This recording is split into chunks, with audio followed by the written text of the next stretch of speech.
Hello everyone, कैसे हैं आप? आई होप आप अच्छे से होंगे। मेरे बच्चे, इंपॉर्टेंट क्वेश्चन की सीरीज हमारी चल रही है। तो अभी हम आपके एनसीईआरटी से चैप्टर नंबर 12 कर रहे हैं, that is areas related to circle. Very easy chapter, और इसका जो वेटेज है वो 4 मार्क्स का आपका फाइनल बोर्ड एग्जाम में। ये 4 मार्क्स का जो वेटेज है इस चैप्टर का, मैं किस बेसिस पे बता रहा हूँ। सीबीएसई ने जो सैम्पल क्वेश्चन पेपर रिलीज किए थे, चाहे आपका बेसिक मैथ्स है चाहे आपका स्टैंडर्ड मैथ्स है, इस चैप्टर का जो वेटेज है उसमें 4 मार्क्स का था। ये उस बेसिस पे मैं आपको बता रहा हूं, ठीक है। तो यहां पर इस चैप्टर के हमारे अभी 2 ही लेक्चर्स हुए हैं। फर्स्ट लेक्चर में मैंने आपको इस चैप्टर के सारे फॉर्मूले एकदम एक्सप्लेन कर दिए थे, जिसमें एक बहुत स्पेशल फॉर्मूला हमारा एरिया ऑफ माइनर सेगमेंट उसमें बच्चों को बड़ी प्रॉब्लम आती है।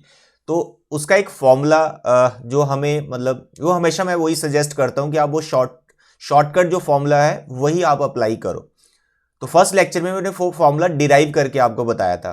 आज उस पे बेस्ड क्वेश्चंस भी है, फॉर्मूला मैं फिर से लिखूंगा, डोंट वरी। बट फॉर्मूले की डेरिवेशन कैसे होती है, अगर आप वो सीखना चाहते हो तो फर्स्ट लेक्चर को आप जरूर देखिएगा, ठीक है। थोड़ा ट्रिग्नोमेट्री उसमें आ जाता है, राइट। ट्रिग्नोमेट्री सुन के घबराना नहीं है, बहुत ईजी फॉर्मूला है। आज मैं उस पर बेस्ड क्वेश्चन भी आपको करवाने वाला हूं। तो फर्स्ट लेक्चर में हमारे सारे फॉर्मूले डिस्कस हो गए। फिर lecture number 2 of this chapter, जिसमें मैंने एक्सरसाइज 12.1 इसके जो most important and expected questions है वो मैंने आपसे डिस्कस किए थे, और वो सिर्फ 3 ही क्वेश्चंस थे, ओनली 3 क्वेश्चंस।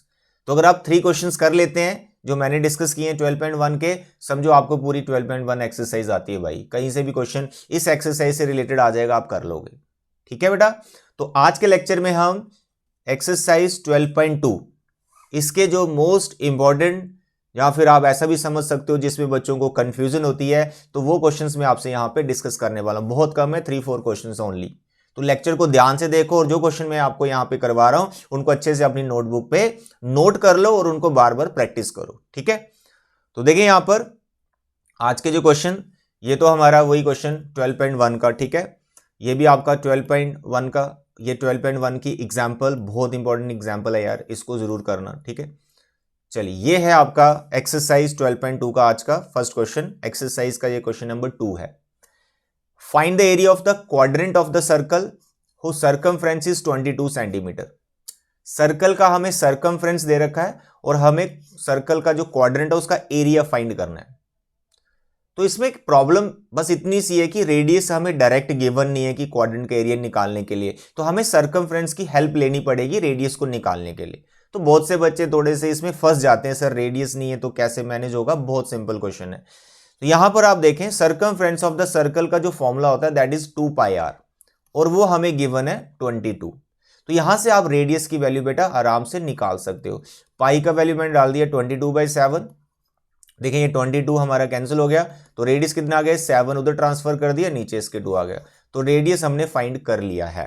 ये आंसर नहीं है, रेडियस हमने फाइंड कर लिया है। अब हमें इसका जो क्वाड्रेंट का एरिया उसको फाइंड करना है। तो area of quadrant of a circle, तो बच्चे सर्कल का जो क्वाड्रेंट है उसका जो एरिया वो कितना होगा, सर्कल का जो फोर्थ पार्ट है 1/4, तो यहां पर 1/4 ऑफ एरिया ऑफ सर्कल कर देंगे, दैट्स ऑल। बस इतना छोटा सा क्वेश्चन है, लेकिन बहुत इंपॉर्टेंट है ये। Radius is 7/2। कैलकुलेशन करो, 7 और 2 ने इसको काटा 11, उसके बाद बस कुछ कैंसिल हो नहीं रहा, तो आ गया 11 7 जा ऊपर 77, और ये 7 भी गया इससे, ठीक है, एक 7 तो चला गया, 4 2 जा 8 सेंटीमीटर स्क्वायर, दैट्स ऑल। तो this is the area of the quadrant, right. तो ये क्वेश्चन बच्चे जरूर कर लेना। क्वेश्चन नंबर 2, इसमें आ गया minute hand clock, area of the, find the area swept by the minute hand in 5 minutes. तो इस टाइप के क्वेश्चंस में भी थोड़ी सी दिक्कत रहती है, बट ये बहुत आसान होते हैं। क्वेश्चन को ध्यान से समझो कि कह रहा है कि आपके पास एक घड़ी है, रिस्ट वॉच लगा लो, वॉल क्लॉक लगा लो, क्लॉक है, ठीक है। इसकी जो मिनट हैंड है, मिनट हैंड वाली जो नीडल है उसकी लेंथ दे रखी है 14 सेंटीमीटर। तो समझो ये सर्कल का रेडियस ही हो गया, ऐसे। कह रहा है find the area swept by the minute hand in 5 minutes.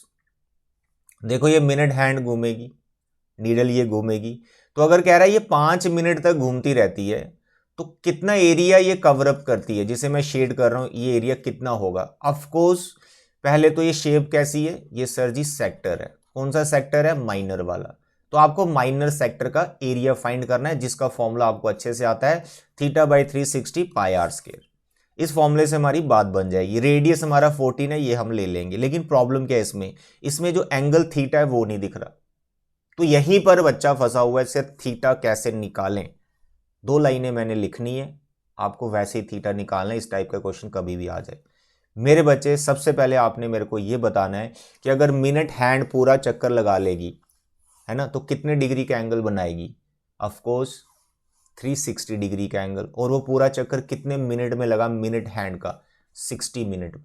60 minute तक जब मिनट हैंड घूमेगी, ठीक है, तो वो पूरा उसका 360 डिग्री का एंगल बनेगा। बस यहीं से इस क्वेश्चन की शुरुआत करनी। तो आपको क्या लिखना है इसमें,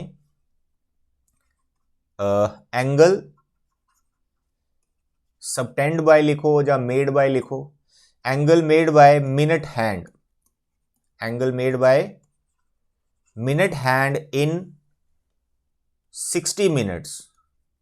60 मिनट्स में वो कितना एंगल बनाएगी, तो आपको लिखना है 360। ये एक नॉलेज है, जनरल नॉलेज, समझ लो कि आपको पता है कि मिनट हैंड 60 मिनट तक घूमने पर 360 डिग्री का एंगल बनाती है। तो 1 मिनट में वो कितने डिग्री का एंगल बनाएगी, यहां से वो निकालेंगे। फिर जितने भी मिनट का पूछा हो हम निकाल लेंगे। तो यहां पर फिर दूसरा लाइन आपको लिखना है, angle made by minute hand in 1 minute. 1 minute में वो कितना एंगल बनाएगी, सर 360 डिग्री अपॉन 60। ये टोटल हमारे पास कैंसिल वैंसिल करके आ जाएगा 6 डिग्री। जहां तो आप डायरेक्ट ये याद रख लो, जो मिनट हैंड है 1 मिनट रोटेट करने पर, 1 मिनट के लिए घूमने पर वो 6 डिग्री का एंगल बनाती। इसे याद रख लो, चाहे फर्स्ट लाइन आप भूल ही जाओ। मिनट हैंड 1 मिनट में 6 डिग्री का एंगल बनाती। अब कितने मिनट का एंगल आपको चाहिए वो क्वेश्चन पे डिपेंड करेगा। तो हमें यहां कितना चाहिए, 5 मिनट का। तो 5 मिनट में कितने डिग्री का एंगल बनाएगी, अरे भाई 6 को 5 से इंटू करो, 30 डिग्री का एंगल बनाएगी, दैट्स ऑल। कल को 10 मिनट्स का पूछा है तो 10 से इंटू कर दो। 1 मिनट का पता होना चाहिए, जो कि हमने निकाल लिया 6 डिग्री। तो इसके बाद आप लिखेंगे therefore angle made by minute hand in 5 minutes, कि 5 मिनट में वो कितना एंगल बनाएगी। तो आपको लिखना है 5 into 6 that is 30 degree. I hope 5 into 6 आप मल्टीप्लाई ही कर सकते हैं। तो 30 डिग्री का एंगल आ गया। तो ये आपने थीटा निकाल लिया। अब हमने यहां पे डायरेक्ट लिखना है रिक्वायर्ड एरिया। तो रिक्वायर्ड एरिया क्या, क्योंकि वो सेक्टर बना रही है तो सेक्टर का फॉर्मूला लगा देना है, θ/360 πr²। थीटा बचे हमारा 30 डिग्री, इट इज 360 डिग्री। पाई का वैल्यू यू कैन टेक 22/7 और रेडियस हमें 14 दे रखा है। कैंसिल वैंसिल करो, सर ये 2 हो गया, 0 कैंसिल, ये 12 आ गया, इस 2 ने 12 को काटा, 6 आ गया, 6 ने इसको काटा, 11 आ गया। तो जो पीछे बचा लिखो 11, 14 और नीचे जो टोटल बच रहा है 3। आई होप इसके बाद आप इनको मल्टीप्लाई डिवाइड वगैरह कर सकते हो। मेन है कि यहाँ पे थीटा कैसे निकाला वो आपको समझना है, ठीक है। तो ये था इसका क्वेश्चन नंबर 3। नेक्स्ट मैंने क्वेश्चन नंबर 7 रखा है। इसमें आपको पूछा गया सेगमेंट का एरिया और एंगल है हमारा 120 डिग्री का। तो 120 डिग्री में आप कंफ्यूज हो थोड़े से कंफ्यूज नहीं हो, अरे भाई फॉर्मूला सिखाया मैंने आपको, बस वो फॉर्मूला याद रखिए आप। तो जो मैं अभी आपका यहाँ फॉर्मूला लिखने भी वाला हूँ। तो सर्कल है जिसका रेडियस इतना है, सेंट्रल एंगल 120 डिग्री का है, आपको सेगमेंट का एरिया फाइंड करना है। तो यहाँ मेंशन नहीं है कि कौन सी सेगमेंट है, यहाँ वर्ड यूज कर दिया कॉरेस्पॉन्डिंग सेगमेंट। मेरे बच्चे एंगल है 120 डिग्री का। कभी भी एंगल 180 डिग्री से छोटा होगा ना, तो समझो आप माइनर का ही निकाल रहे हो एरिया जहाँ वट। तो यहां पर एंगल है 120 डिग्री, 180 डिग्री से छोटा है तो आप माइनर सेगमेंट का एरिया निकाल रहे हो। कभी भी यहां पर एंगल 120 डिग्री से बड़ा होगा, समझो 180 डिग्री से बड़ा हो, तो आप मेजर सेक्टर का या मेजर आर्क की लेंथ या फिर मेजर सेगमेंट का आप एरिया निकाल रहे होते हो, ठीक है। बट अभी हमको 120 डिग्री के लिए निकालना है तो हम माइनर सेगमेंट का एरिया निकाल रहे हैं। तो मैं डायग्राम भी थोड़ी बना देता हूं। ये हमारी सर्कल आ गई, ये हमारा सेंट्रल एंगल आ गया 120 डिग्री का। तो यहां पर हमें सेगमेंट का निकालना है तो ये कॉर्ड बनानी पड़ी, तो जिसे मैं शेड कर रहा हूं, this area you need to find. मसला बस इसमें इतना सा है कि आपको फॉर्मूला जो है वो डायरेक्ट यूज करना है, जो मैंने फर्स्ट लेक्चर में डिराइव किया था, वो फॉर्मूला आप यहां पे यूज करो। नहीं तो ये क्वेश्चन थोड़ा सा लेंथी हो जाता है, आपको परपेंडिकुलर बनाना पड़ेगा, ट्रिग्नोमेट्री रेशो अप्लाई करनी पड़ेगी, इसका परपेंडिकुलर और बेस की लेंथ निकालनी पड़ेगी, फिर ट्राइंगल का एरिया आता है। तो जो फॉर्मूला मैंने आपको बताया बस वो आपको याद रखना है, छोटा सा फॉर्मूला, अभी मैं आपको याद करवा भी देता हूं वापस। मेरे बच्चे यहाँ पे रेडियस हमें दे रखा है 12 सेंटीमीटर, सेंट्रल एंगल हमारा 120 डिग्री का है। अब मैं लिख रहा हूं एरिया ऑफ माइनर सेगमेंट। क्या होगा area of minor segment? Sector के एरिया में से अब हम हमेशा ट्राइंगल का एरिया माइनस करते हैं। ये मेरा बच्चे सेक्टर का और ये ट्राइंगल का, सेक्टर में से ट्राइंगल माइनस करनी है। तो सबसे पहले मैंने लिखा sector theta by 360 degree pi R square, this is area of a sector. फिर आ गया minus area of a triangle. मैंने लास्ट लेक्चर में बताया था, फर्स्ट वाला जो हमारा लेक्चर था उसमें बताया था मैंने, एंगल 120 डिग्री का हो, चाहे 60 डिग्री का हो, चाहे 30 डिग्री का हो, चाहे 45 डिग्री का हो, चाहे 90 डिग्री का हो, सेंट्रल में एंगल कुछ भी आ जाए तो जो फॉर्मूला मैं आपको बता रहा हूं वो अप्लाई करो। हाँ 30 डिग्री या 45 डिग्री में आपको चैलेंज आ सकता है थोड़ा सा सेगमेंट का एरिया निकालने में, बट एग्जाम में कभी नहीं आएगा, मैं आपको बता दूं 30 डिग्री और 45 डिग्री का सेगमेंट के लिए कभी नहीं आएगा। क्यों नहीं आएगा वो भी मैं आपको बताऊंगा, ठीक है, नेक्स्ट लेक्चर में डिस्कस करेंगे। तो अभी आप देखें कि इस ट्राइंगल का एरिया क्या रहता है। इस ट्राइंगल का एरिया आपके पास है R square into sine theta by 2 cos theta by 2। ये जो फॉर्मूला है ये ट्राइंगल का है और ये किसका है? सेक्टर का। बस इनको माइनस करना है और इन दोनों में आर स्क्वायर कॉमन है, वो आप बाहर ले सकते हो। तो आप ट्राइंगल का जो है वो फॉर्मूला याद रखो सेगमेंट का, ये R square sine theta by 2 cos theta, ये फॉर्मूला याद रखो। तो अब इन दोनों में आर स्क्वायर कॉमन है, वो मैं बाहर ले लेता हूं, ये आ गया। तो पीछे बचा हमारे पास theta by 360, sorry R square बाहर चला गया पाई, और यहां पर आ गया minus sine theta by 2 cos theta by 2। अब सिर्फ आप वैल्यूज डालो। आर का वैल्यू कितना है बेटा? आर का वैल्यू यहाँ पे 12 सेंटीमीटर, तो बाहर है 12 इंटू 12। अब यहाँ भी बच्चे एक पंगा करते हैं, 12 इंटू 12 मल्टीप्लाई करना स्टार्ट कर देंगे। नो, अभी नहीं करना मल्टीप्लाई, पहले देखें क्या पता 12 किसी से कैंसिल हो जाए, नहीं हो रहा फिर मल्टीप्लाई कर देंगे। थीटा हमारा 120 डिग्री का डिवाइड बाई 360, पाई का वैल्यू उसने इसमें बोला हुआ है 3.14, साइन थीटा बाई 2। अब यहां पर देखो थीटा बाई 2 लिखा है, यानी जो 120 उसका हाफ लिखना है, तो यहां पर 60 डिग्री आप डायरेक्ट डालो और यहां भी 60 degree. It is 12 into 12, cancel करें इसको, 12 3 जा, तो it is 3.14 divide by 3। Sine 60 degree का value sir √3/2 and cos 60 degree का वैल्यू इट इज 1/2।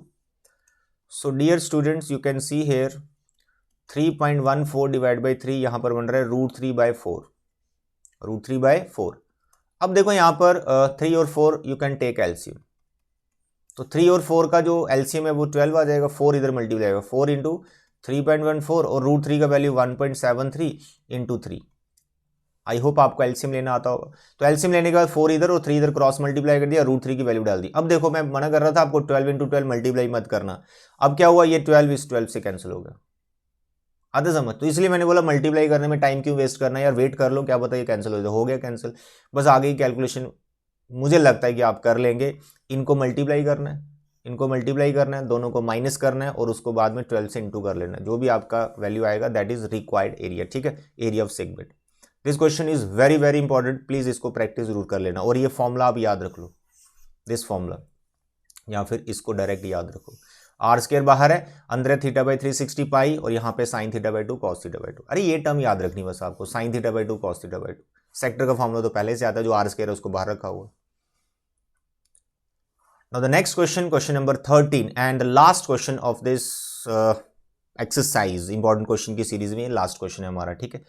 तो मेरे बच्चे यहाँ पे इस डायग्राम को आप ध्यान से देखो, आपको बुक में गिवन है, मैंने खुद से डायग्राम बनाया, बहुत अच्छा बनाया, देखे चलिए अब इसको हम कैसे करेंगे, मेरे प्यारे बच्चे पढ़ो।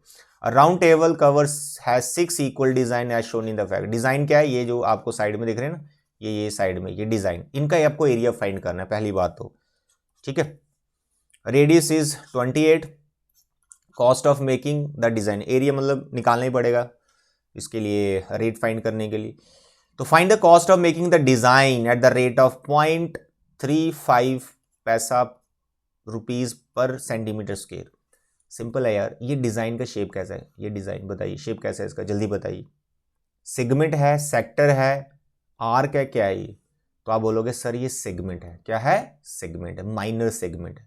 तो अभी मैंने माइनर सेगमेंट का आपको एरिया बताया, बस वही फॉर्मूला लगाना है।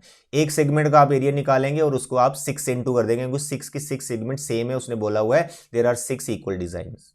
लेकिन यहाँ प्रॉब्लम क्या है? What is the problem? The problem is central angle नहीं पता आपको। तो अगर मानो इस सर्कल का आप सेंटर ओ कंसीडर करो और यहां पर इस तरह से रेडियस बनाना स्टार्ट कर दो, इस तरह से रेडियस बनाना स्टार्ट कर दो, तो आप मुझे बताओ कि कितनी ट्राइंगल्स यहाँ पे ये बन रही। तो आप काउंट करो 1 2 3 4 5 6 ट्राइंगल्स बन रही। क्या ये सारी ट्राइंगल सेम है? बिल्कुल सेम है। ये 6 इक्वल डिजाइन्स हैं, तो उस हिसाब से ट्राइंगल सारी सेम होगी। जब ट्राइंगल सेम होगी तो ये सभी एंगल्स भी क्या होंगे? सर इक्वल होंगे। All angles are equal. तो आपको तो एक ही चाहिए। तो अगर सभी एंगल का सम कर दूं तो वो कितने डिग्री का? 360 डिग्री का, क्योंकि ये पूरा सर्कल का है, पॉइंट पे बन रहा है एंगल। तो आपको एक एंगल चाहिए, तो कैसे निकालोगे? 6 पार्ट्स में डिवाइडेड 360। अरे 6 से डिवाइड करेंगे आ जाएगा। बस इतना सा इसमें समझना है एंगल निकालने का कॉन्सेप्ट। तो यहां पर आपको सबसे पहले ये लिख लेना है central angle is equal to what. इतना ही लिखें, एग्जाम में सफिशिएंट है, ज्यादा एक्सप्लेनेशन लिखने की जरूरत नहीं है। आप सिंपली लिखो सेंट्रल एंगल, थीटा आप जिससे डिनोट करते हो तो कैसे निकलेगा? 360 डिवाइड बाय 6 डिजाइन है यहाँ पर। तो आपने सर कैंसिल किया तो आ गया 60 डिग्री। तो एक एंगल जो सेगमेंट के लिए हमें चाहिए वो कितने डिग्री का है? 6 डिग्री का। बस इतना समझ ले। रेडियस कितना है? Radius already is given, that is 28 centimetre. अब आप यहां पे 6 डिजाइन का एरिया डायरेक्टली लिख लो। देखो नाउ एरिया ऑफ 6 डिजाइन्स, और सभी डिजाइन्स कैसे? सेगमेंट के। बताने की भी जरूरत नहीं है एग्जाम में कि सेगमेंट, आप बस फॉर्मूला डालिए, मार्क्स मिलते हैं, 100% मार्क्स मिलते हैं। ठीक है, तो एरिया ऑफ 6 डिजाइन्स, तो देखो सेगमेंट का एरिया मैंने क्या बताया? आर स्क्वायर कॉमन है, यहां आपका theta by 360 pi, minus triangle का, उसका आर स्क्वायर बाहर है, तो यहां क्या लिखना है? Sign theta by 2 cos theta by 2 लो भाई। लेकिन डिजाइन्स कितने? 6, तो यहां पर इंटू 6 पहले ही कर दो आप। अब डालो आप यहां पे वैल्यूज। 6 आर का वैल्यू 28 और theta sir 60 degree divide by 360 pi you can take 22/7 minus sine theta by 2। अब थीटा कितना है? Sir 60 degree. यहां पर आप पुट करोगे 60 तो उसका हाफ 30, तो साइन 30 डिग्री। तो मैं डायरेक्ट वैल्यू लिख रहा हूं क्योंकि थीटा बाई 2 आप समझ गए 30 डिग्री, तो साइन 30 डिग्री का वैल्यू 1/2, फिर कॉस 30 डिग्री का वैल्यू √3/। अब बताओ बच्चे इसकी कैलकुलेशन कर लोगे? 100% आप कर लोगे कैलकुलेशन, बड़ी मस्त है। देखो ये कैंसिल ये कैंसिल ये कैंसिल, यहाँ पे 6 आ गया। ठीक है, ये 6 आ गया, यहाँ 3 आ गया, इसने कैंसिल किया, यहाँ पे 11 आ गया, और कुछ ऐसा सच कैंसिल हो नहीं रहा है। अब हम यहाँ पर क्या लिखेंगे? Therefore cost of design 6 designs, तो कितना कॉस्टिंग है? रेट कितना है? हमें रेट दे रखा है ₹0.35 पर सेंटीमीटर स्क्वायर। तो हमारा इतना सेंटीमीटर स्क्वायर आया है, बस 0.35 से इंटू करना है। तो हमारा जो कॉस्ट आएगा 0.35 से ये इंटू हो जाएगा। तो कैलकुलेशन भी हम बाद में ही करेंगे, पहले रेट से इंटू कर दें। अब कुछ बच्चे 28 इंटू 28 को मल्टीप्लाई कर रहे होंगे, वहीं फंस जाओगे आप कैलकुलेशन में। नहीं फंसना है भाई, मल्टीप्लाई कुछ मत करो। ये 28 बाद में देखते हैं ना, कॉस्ट से भी इंटू कर दिया मैंने, जो एक्चुअल निकालना है वहां तक पहुंचो पहले, फिर लगाते हैं ना कैलकुलेशन, फिर करते हैं मल्टीप्लाई डिवाइड जो करना है। अब देखना यहाँ पे 28 कैंसिल होता हुआ नजर आ सकता है आपको। ठीक है, एलसीएम वेलसीएम लेके देखते हैं। तो अब हमारे पास यहाँ पे जो बचा हुआ है उसको हम लिखेंगे। तो ये आ गया मेरे पास 11 बच रहा है यहाँ पर, और नीचे 7 3 21।